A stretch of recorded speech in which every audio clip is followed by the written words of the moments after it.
తల్లి పిల్లల ప్రేమ పక్షులలో కూడా ఉంటుంది. అది నేను ఈరోజు చూపిస్తాను మీకు. మా పక్కన పెద్ద ఎల్లో ఫ్లవర్ చెట్టు ఉండేది. అది కన్స్ట్రక్షన్ వల్ల తీసేసింది ఆ చెట్టుని. ఇంకా పిట్టలు రాత్రి సాయంత్రం వచ్చినాయి. అవి ఎంతసేపు వెతుక్కున్నాయి అంటే వాటి బాధ నేను చూడలేకపోయినా.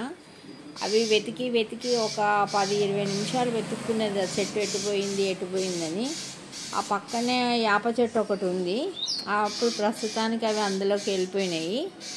మళ్ళీ ఈరోజు చిన్న పిల్ల దానికి అప్పుడే రెక్కలు వచ్చి ఎగరడానికి ప్రయత్నించింది. ఎగురుతుంది, కొంచెం చిన్నగా నేర్చుకుంది.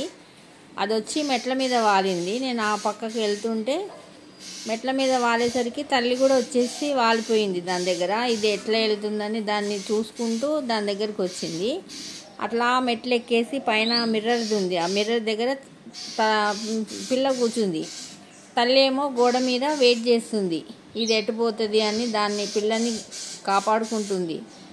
అది చూసింది ఎగిరి వెళ్ళిపోయి దానికి ఆహారం తీసుకొచ్చి తినిపించేసి 2 కలిసి వెళ్ళిపోయినాయి. ఇట్లా కన్స్ట్రక్షన్లు చేసి చెట్లు అన్నీ పోవడం వల్ల పాపం వాటికి బతకడానికి కష్టమైపోతుంది. నా దగ్గర అనార్ చెట్టు, ఆ రాధా మనోహర, మళ్ళా పారిజాతము, మునక్కాయ చెట్లలో ఇప్పుడు రాత్రి కూడా ఉన్నాయి. అవి నేను కనబడతలేవు సరిగ్గా, నేను వీడియో తీయలేకపోయినా. 2 వచ్చి అనార్ చెట్టు మీద, మళ్ళీ బయట చెట్ల మీద ఉన్నాయి. ప్రస్తుతం అయితే ఉన్నాయి అవి. ఈ వీడియో మీకు నచ్చితే లైక్ చేయండి, షేర్ చేయండి, సబ్స్క్రైబ్ కూడా చేసుకోండి.